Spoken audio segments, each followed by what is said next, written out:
Hey guys, this is Darshu. Welcome back to my channel. அம்மாலாம் காலையில் எழுந்து எப்படி தான் சமைக்கிறாங்க, அதே மாதிரி வீட்டில் இருக்காரா வேலையெல்லாம் பார்த்துட்டு எப்படி வேலைக்கு போகிறாங்கன்ட்டு இன்றைக்கி தாங்க அதோட கஷ்டம்லாம் இப்போலாம் தான் எனக்கு புரியுது. டெய்லி மார்னிங் எழுந்து மார்னிங் என்ன டிஃபன் பண்ணலாம், ஆஃப்டர்நூன் என்ன லன்ச் பண்ணலாம், நைட் என்ன டின்னர் பண்ணலாம் அப்படின்ட்டு யோசிக்கிறதே பெரும் பிரச்சனையாக இருக்குது. அப்போ சமைக்கிறது எவ்வளோ பெரிய டாஸ்க்கு, ரொம்ப கஷ்டமாக இருக்குது. அந்த மாதிரி தான் காலையில் எழுந்து புலம்பிக்கிட்டே இன்றைக்கி சமைக்க ஸ்டார்ட் பண்ணேன்.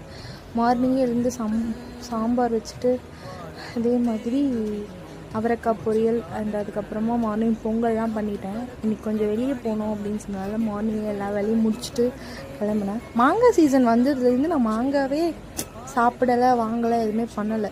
பக்கத்துலேயே மரம் இருக்குது, அது எல்லாமே இப்போ தான் வந்து பிஞ்சு விட்டுருக்கனால வந்து கசக்கும்ல, அதனால் கடையில் தான் வாங்கினேன். மார்னிங் காய்கறி வாங்கும்போது அப்போ போயிட்டு எவ்வளோன்னு கேட்டால் 25 ருபீஸ் சொன்னாங்க அந்த மாங்காய். சரி என்ன பண்ணுறது, சாம்பாரில் மாங்காய் இல்லைன்னா நல்லா இருக்காதுல்ல அப்படின்னு சொல்லிட்டு மாங்காய் வாங்கினேன். வாங்கிட்டு பாதி மாங்காய் சாம்பாருக்கு போட்டு பாதி மாங்காய் என் வயிற்றுக்கு போட்டேன். சமைப்புளி இப்போ நல்லா இருந்துச்சு.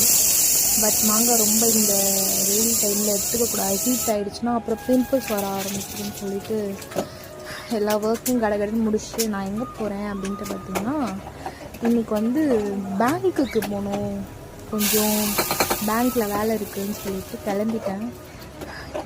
கிளம்பி சாணம் பொங்கல்லாம் சாப்பிட்டுட்டு கிளம்பி போனேன். ரொம்ப நாள் கழிச்சு பஸ்ஸில் போனேன். அந்த சாங்லாம் போட்டு வச்சுருந்தாங்க பஸ்ஸில், அதெல்லாம் கேட்டுட்டு போயிட்டே இருக்கும்போது நான் எந்த இடம் போனேன்னா கரெக்டாக குரோம்பேட் போயிருந்தேன். குரோம்பேட்டில் வந்து கரெக்டாக அந்த பேங்க் இருக்கிறனால அங்கே போனேன். இந்த பேங்க் அக்கௌண்ட் வந்து எனக்கு எப்போ ஓப்பன் பண்ணால் நான் 6th படிக்கும்போது ஓப்பன் பண்ணுது. அப்போ வந்து ஒரு 100 ரூபா போட்டு ஓப்பன் பண்ணாங்க.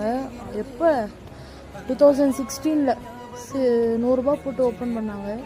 இப்போ என்னென்னா 1000 ருபீஸ் 1500 இருந்தால் தான் பேங்க் அக்கௌண்ட்டே ஓப்பன் பண்ண முடியும்னு சொல்கிறாங்க. சரி சொல்லிட்டு அப்போ ஓப்பன் பண்ணது லாக் ஆகிடுச்சு. சரி சீடிங் பண்ணிட்டு வரலாம் அப்படின்னு சொல்லிட்டு போனேன். அந்த ஸ்ட்ரீட்டில் போகும்போது மலரும் நினைவுகள். நிறைய பேருக்கு வந்து இப்போ நீங்களே எங்கன்னா வெளியே போனீங்கன்னா இந்த ஏதோ ஒரு இடத்த பார்க்கும்போது நம்ம மெமரிஸ் ஞாபகம் வரும்ல, ஸ்கூல் மெமரிஸ் அந்த மாதிரி. அதே மாதிரி தான் எனக்கும் இருந்துச்சு.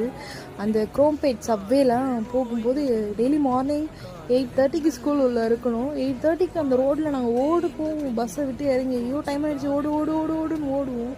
அண்ட் ஈவினிங் வரும்போது கதை பேசிட்டு ஜாலியாக மெதுவாக வருவோம். அதே மாதிரி தான் இன்றைக்கி எனக்கு தோணுச்சு இந்த இடத்துல.